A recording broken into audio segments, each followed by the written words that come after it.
بخصوص التعديل التقني للدستور. التعديل التقني إن هذا محلة. التعديل التقني هذايا نعطيكم الآن يعني معلومة هي عبارة عن معلومة، وأنا زدت لها شوية تحليل وزدت لها شوية دراسة. هذا التعديل أولا خلوني الصورة هذه عجبتني كثير، من بعد هذه فهموها قليل فهموا هذه الصورة. العربي بالخير مع بوعلام. كاين كثير اللي يعني كي نقول كثير يعني السياسيين فهموا وش نقصد بهذه الصورة هذه اللي عندها قراءة ممكن سأشرحها في قادم الأيام. جريدة الخبر اللي هي الناطق الرسمي باسم زريبة الإعلام تقول أنه التعديل أو التعديل تقني لا انقلاب دستوري، وهذه هي مواد التعديل. أولا بالنسبة للصورة العربي بالخير مع بوعلام، هذه سأخصص لها حلقة خاصة ونعطيكم لماذا نشرت الصورة البارح وتكلمت عليها، ولماذا طرحت السؤال هل سيكون مصير بوعلام مثل مصير العربي بالخير وينتهي به المقام سفير في أي دولة من دول العالم، وممكن يكون سفير في المغرب بعد عودة العلاقات نتيجة ضغط أمريكي ترامب، أو سفير في فرنسا نتيجة نفس الشيء ضغط أمريكي من ترامب يضغط لإعادة العلاقات، أو سفير في أي دولة من دول أوروبا الشرقية مثل ما هو أو مثل ما حصل مع صديقه سابقا عبد الحفيظ علاهم أو بالقاسم زغماتي اللي كانوا سفراء، أو واحد كان سفير وحيل على التقاعد وواحد ما زالوا سفير، أو كاين حاجة باثنين، أو الرئيس القادم بعد الرئيس تبون هو بوعلام.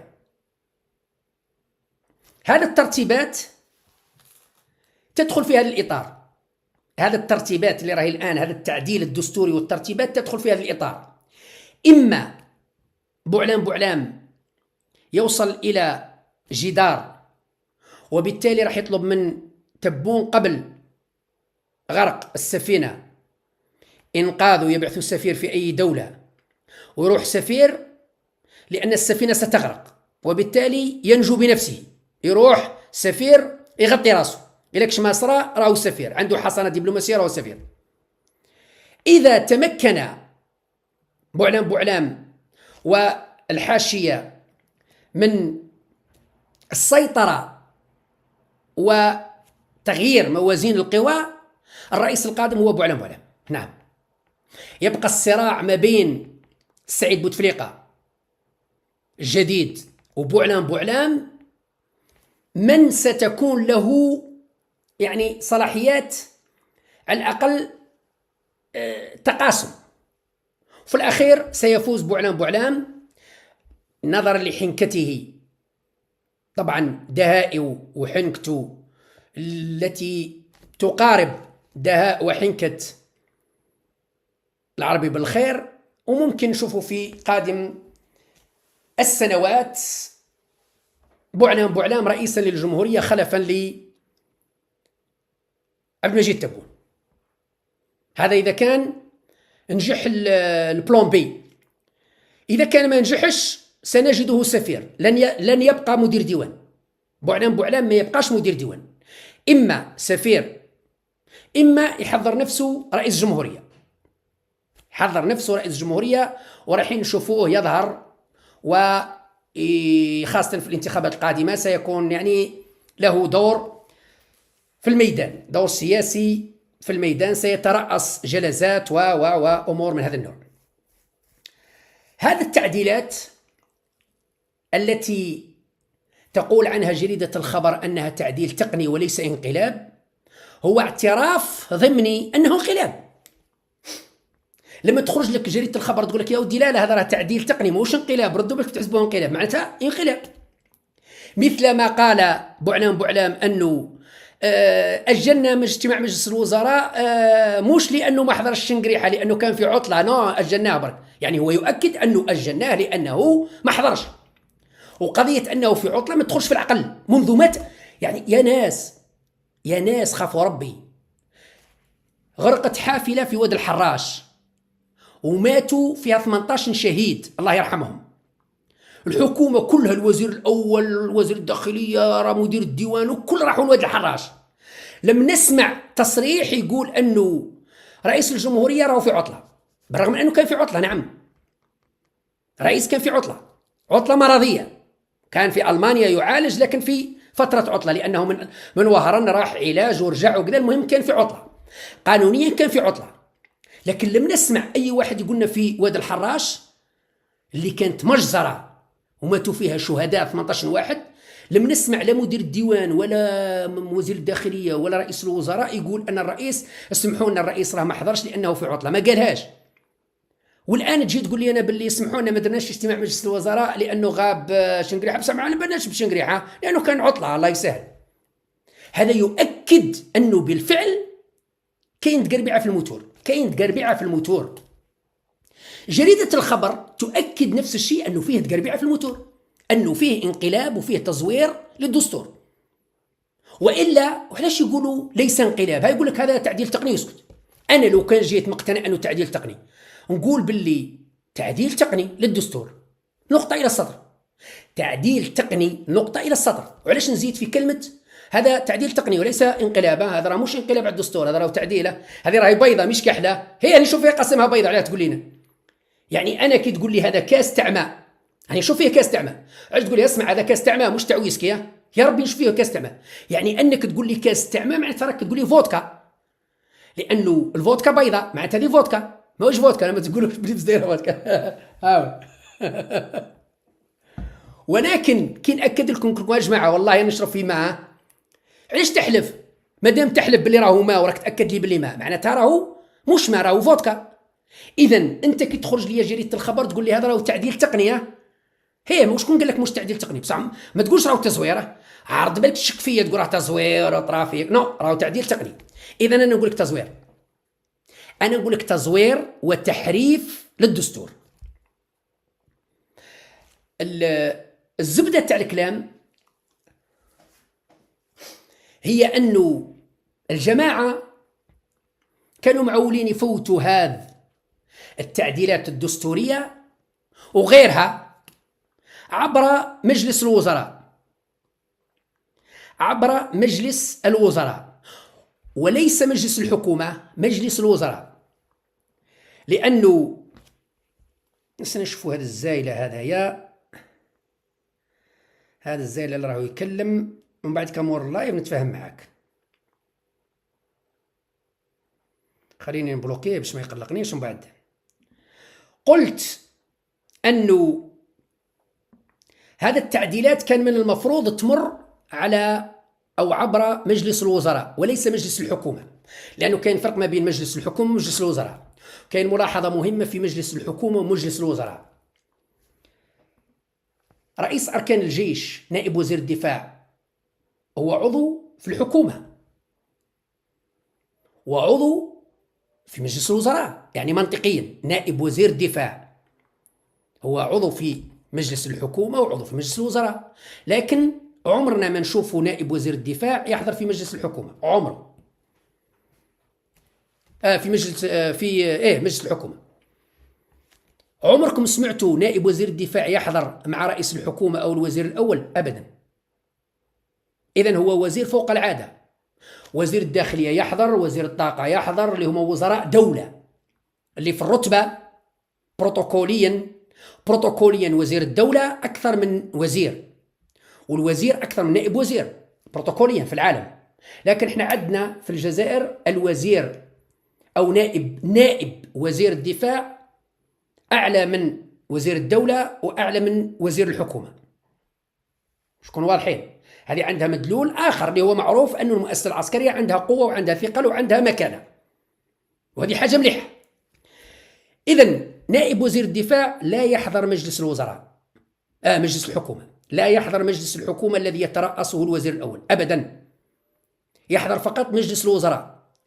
إذن صناع القرار في الرئاسة، وهذه معلومات نعطيكم معلومات مؤكدة، قال لك يا ودي احنا مادام القرار هذا راح نتخذوه خطونا مجلس الحكومه، ما نفوتوش مجلس الحكومه، واش نديروا بالحكومه الوزراء هذا اللي رايحين يتجتمعوا في مجلس الحكومه رايحين يجتمعوا في مجلس الوزراء، نهضروها في مجلس الوزراء ضربه واحده، خاصه انه مجلس الوزراء يكون حاضر فيه نائب وزير الدفاع رئيس اركان الجيش، نناقشوها في مجلس الوزراء ونفوتوها نهار 30 في البرلمان بغرفته. لماذا تم تأجيل خطاب رئيس الجمهورية أمام البرلمان بغرفته؟ تم تأجيل خطاب رئيس الجمهورية أمام البرلمان بغرفته لهذا السبب، حتى يتم مناقشة هذه التعديلات أمام مجلس الوزراء، ثم يتم تمريرها ثم يتم إحالتها على البرلمان بغرفته على هامش الخطاب، والناس تصوت نعم وكذا ونصفقوا وتبقى على خير. لا مشاورة الأحزاب ولا تقييم الخرطي ولا تقييم الهيشر، ما كان والو، هذا قاعدين خرطي. إذا اتفق رئيس الجمهورية مع قائد أركان الجيش على هذا التعديلات ومشاو طز، لا استفتاء، لا الأحزاب نشاوروا قسمهم ولا ما استعرض حتى بواحد. هذه الحقيقة اللي كانت ماشية، هذا هو البرنامج اللي كان ماشي. غياب نائب وزير الدفاع رئيس أركان الجيش لأنه استشار القيادة العسكرية ورفضوا له، قالوا له ما نمشوش في هذا اللعب وهذا الخرطيها ما نمشوش فيه. غيابه أخلط أوراق اللعبة في الرئاسة، تخلطت عليهم. إذن قال لهم نزلوا بيان قال باللي تأجل، نأجلوه إلى ما بعد. والخطاب داروه خطاب سبربوحي، قال سايد هذا، لأنه النقطة الأساسية اللي كانت مبرمجة على هامش خطاب رئيس الجمهورية هي تصويت على هذه التعديلات وتمر، مثل ما تم تمرير التعديلات في أيام بوتفليقة 2008 اللي هي تزوير الانتخابات، أيام بوتفليقة وأيام عبد العزيز الزياري رئيس مجلس الشعب الوطني، فوتوها وتبلطت. الآن لأنه في 2008 قائد أركان الجيش قايد صالح كان ماشي، خيط مع بوتفليقة قال له أوكي يا دزوا معاه، ما نستعرف لا بالأحزاب لا بالشعب لا يروحوا قاعد طيب. الآن غياب رئيس أركان الجيش أخلط الحسابات، لأنه جماعة الرئاسة كانوا حابين يستقواوا بالجيش، لأنه لو وافق الجيش ما يهمهم لا الأحزاب السياسية لا المعارضة لا الشعب لا والو، خلاص بعدما الجيش وافق خلاص فوت. الآن مادام الجيش تحفظ أو رفض جزء كبير من هذه التعديلات أو تقريبا رفضها كلها، لأنه ذو كان نبدأ نقراو فيها، قال لا يخطونا من اللعب هذا. إذن الآن علينا أن نجد حل. ما هو الحل؟ ننساو التعديلات؟ لا، التعديلات هذه بلادنا ما غير نديروها، خاصة وأنه رئيس تبون راسو مخشخش، كيحب يدير حاجة يديرها. إذن جات فكرة أنه نستقواو بالأحزاب السياسية ضد الجيش. يعني الآن الخطة تبدلت، بكري كان نستقواو بالجيش، نخوفوا الأحزاب والشعب نخوفوه بالجيش، قال الجيش راهو معنا. الآن يحوسوا يخوفوا الجيش بالأحزاب، وهي أحزاب مجهرية، أحزاب لا تتوفر لا على الشرعية ولا على الشعبية، كلها بدون استثناء، لا فنان لا راندي لا المستقبل لا حامس لا، كلهم بدون استثناء. بعض النواب في ولاياتهم عندهم شرعية، لكن الآخرين كلهم معينين، مع احترامي النواب 90% من النواب معينين، نحطكم شي معايا. إذن الآن الخطة هي أنه نلو ذراع الجيش بالأحزاب. قال يا خويا رئيس الجمهورية هو القائد على القوات المسلحة وزير الدفاع، استشار وتشاور مع الأحزاب السياسية وراهي وافقت، اللي عجبوا الحال عجبوا، اللي ما عجبوش جز معاهم. شنقريحة ما عجبكش الحال قدم استقالتك. وهذا ما يريده الرئيس تبون. الرئيس تبون يدفع بشنقريحة لتقديم استقالته. نعم. إذن نحن في أزمة سياسية خانقة، عوض أنه يتم مناقشة الأمر داخل دوالي بالسلطة خرجوه للعيب وجابوا الأحزاب السياسية اللي عمرهم ما شاوروها. أنا تواصلت مع رؤساء أحزاب كانوا حاضرين في دروك لو كان نقول يعرفوه، ما نقول الشيخ تاني.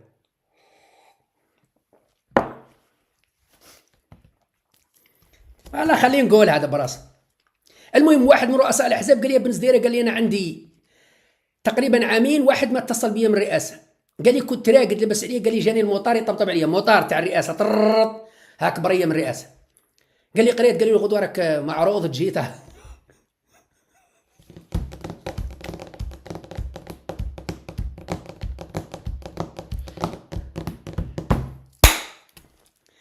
ما يعجبهمش الهضره هذيك، نهضرها يقول لك بزي راك تكشف في اسرار وراك، هذه لازم للتاريخ نقولوها يا ناس، للتاريخ نقولوها يا ناس، للتاريخ. راني بث مباشر يا راني بث مباشر كوبي،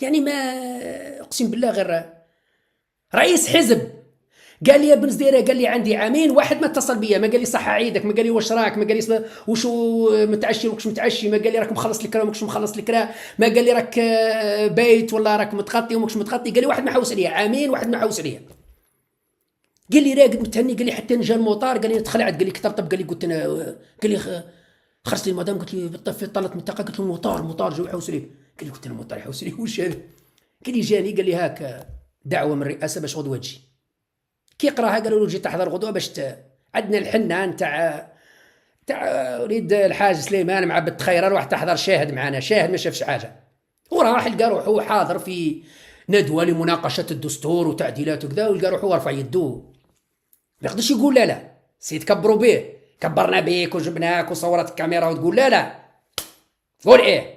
اذا بهذه الاشكال وهذه الاسماء حابين يضغطوا على المؤسسه العسكريه وعلى الشنقريحه والقياده العسكريه، قالوا معنا الاحزاب السياسيه، رد بالك الاحزاب راهم معنا، راهم اجتمعوا مع مدير الديوان ومع الوزير الاول والحكومه، راهم قرروا، راهم تفاهموا. هذه التعديلات تعديلات باطله، وصمه عار في تاريخ الجزائر، وهي أسوأ بكثير من تزوير الدستور في 2008. التعديلات نتاع 2026 أسوأ بكثير من تعديلات أو تزوير 2008.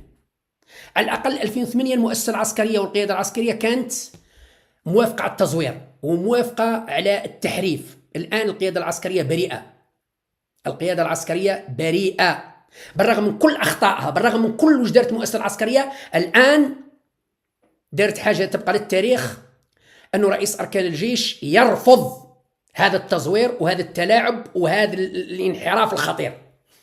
وعندما أقول رئيس أركان الجيش لا أقصد شنقريحة شخص، أقصد القيادة، لأنه شنقريحة ما يأخذش قرار وحده. وأنا أعطيت لكم الحقيقة، قلت لكم أنه شنقريحة في 28 اجتماع تاع هذاك المشؤوم تاع نهار الأحد 28، يعني كان بينه وبين يروح ما يروحش، يروح ما يروحش، القيادة اللي معاه يعني الدمادم قالوا له استشير هيئة الأركان، عندك هيئة الأركان، قادة القوات المسلحة وقادة النواحي وكبار المسؤولين، استشيرهم.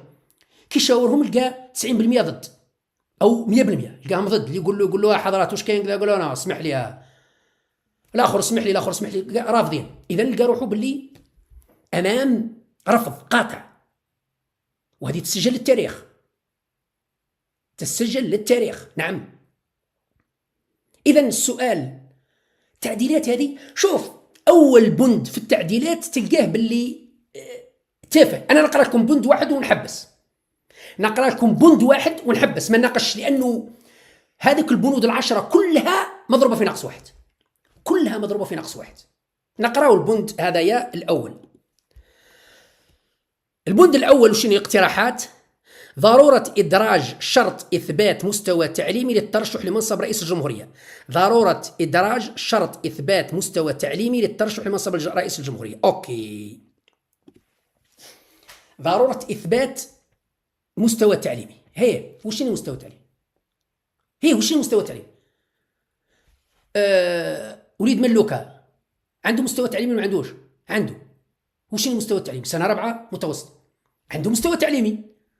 يعني وليد ملوكة عنده مستوى تعليمي سنة 4 متوسط. مصطفى تاع أبو الحسن عنده مستوى تعليمي وش المستوى التعليمي؟ ثانوي.